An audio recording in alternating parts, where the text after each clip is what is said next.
Assalamualaikum warahmatullahi wabarakatuh. Halo teman-teman semuanya. Izinkan perkenalan diri, nama saya Ali Gunawan. Saya dari kelas I241C dengan prodi Teknik Informatika. Pada kesempatan video ini, saya akan menjelaskan mengenai konsep dari flowchart, diagram konteks, dan diagram Zero. Dalam materi ini, merupakan bagian dari mata kuliah analisa kebutuhan sistem yang digunakan dalam perancangan sistem atau aplikasi sebelum masuk ke tahap pembuatan program. Dan tujuan dari video saya buat ini adalah agar kita bisa memahami bagaimana alur sistem yang dibuat dari flowchart, kemudian digambarkan dalam diagram konteks, dan dilanjutkan ke diagram Zero yang lebih detail. Karena dalam pembuatan sistem, biasanya kita tidak langsung membuat program, tetapi harus kita pahami dulu alurnya dan gambaran sistem terlebih dahulu agar lebih struktur. Langsung saja kita memasuki bagian pemahaman konsep flowchart. Baik, kita memasuki ke materi pertama yaitu flowchart. Flowchart merupakan diagram atau bagan alur yang digunakan untuk menggambarkan langkah-langkah suatu proses atau sistem dari awal sampai akhir. Jadi flowchart ini bisa dibilang seperti peta yang menunjukkan bagaimana suatu proses berjalan secara urut. Kenapa flowchart itu sangat penting? Karena ketika kita ingin membuat sistem atau program, kita harus pahami dulu alur kerjanya. Sehingga kalau kita langsung membuat program tanpa memahami alurnya, biasanya hasilnya akan membingungkan dan tidak struktur. Nah, flowchart sendiri membantu kita bisa melihat gambaran proses secara jelas sebelum sistemnya itu kita buat. Dengan flowchart ini, kita bisa melihat urutan kegiatan dari awal sampai akhir secara visual. Jadi orang yang melihat flowchart itu tidak perlu membaca penjelasan panjang, cukup melihat diagramnya saja, itu sudah bisa dipahami alur prosesnya. Flowchart sendiri memiliki fungsi dalam analisa sistem yang cukup banyak. Yang pertama adalah untuk mempermudah memahami alur proses, jadi setiap langkah digambarkan secara berurutan sehingga mudah dipahami. Fungsi yang kedua adalah untuk membantu analisa sistem. Dengan flowchart ini, kita bisa melihat apakah alur proses yang sudah benar atau masih ada yang perlu diperbaiki. Fungsi yang ketiga adalah untuk mempermudah komunikasi antara analisis sistem, programmer, dan pengguna. Karena semua orang bisa melihat alur proses yang sama. Dan fungsi yang keempat adalah sebagai dasar sebelum membuat diagram lain seperti diagram konteks dan diagram Zero.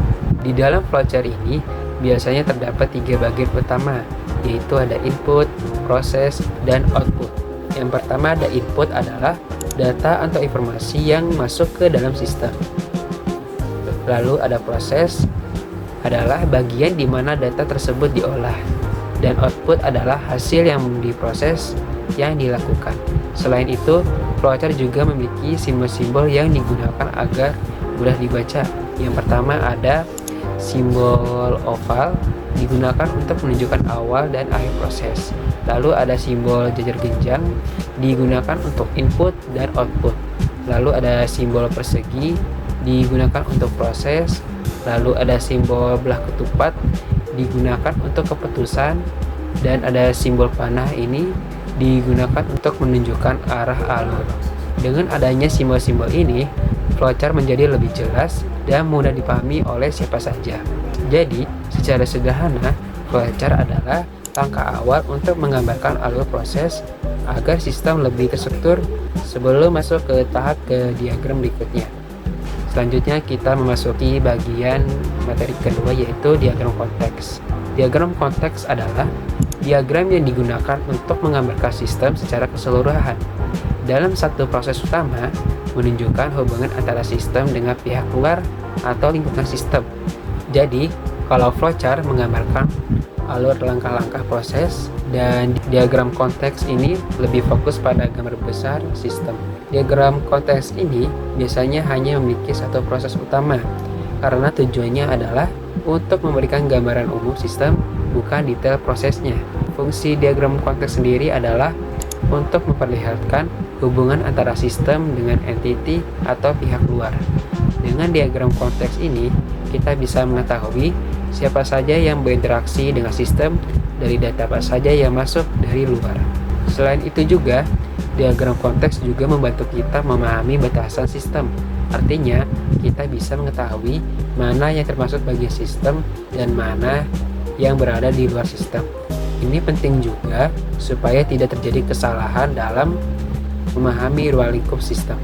Diagram konteks juga mempermudah komunikasi antara analisis sistem dan pengguna. Karena apa? Karena dengan melihat diagram konteks, pengguna bisa juga langsung memahami bagaimana sistem bekerja secara umum. Dalam diagram konteks, terdapat beberapa komponen utama. Komponen pertama adalah ada entity. Entity adalah pihak luar yang berhubungan dengan sistem. Jadi, bisa berupa orang, bagian, atau organisasi. Lalu ada komponen kedua, yaitu proses. Proses di diagram konteks biasanya hanya satu, yaitu sistem utama yang sedang dibahas. Yang ketiga, ada aliran data. Aliran data menunjukkan data yang masuk ke sistem dan data yang keluar dari sistem. Dengan diagram konteks ini, kita bisa melihat gambaran besar sistem tanpa melihat detail proses di dalamnya. Jadi, diagram konteks ini seperti tampilan luar dari sistem. Selanjutnya kita memasuki bagian materi ketiga, yaitu diagram zero. Diagram zero merupakan pengembangan dari diagram konteks yang menjelaskan proses sistem secara lebih detail.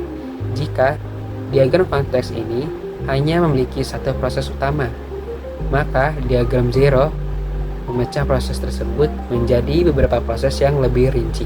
Tujuan diagram zero sendiri untuk memberikan gambaran yang lebih jelas tentang bagaimana sistem bekerja di dalamnya.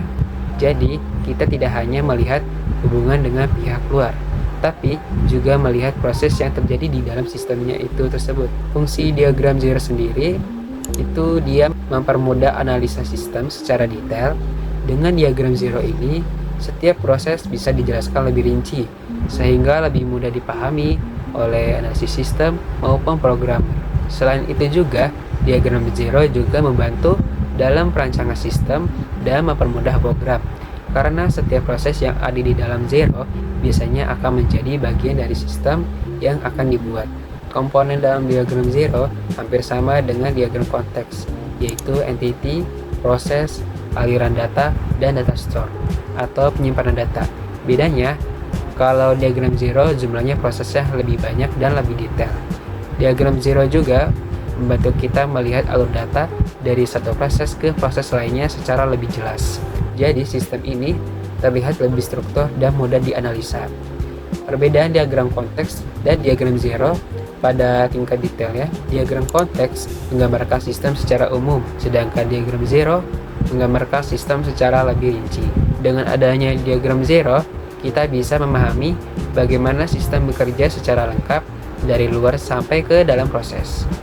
Nah, itu dia tadi penjelasan dari konsep flowchart, diagram konteks, dan diagram zero.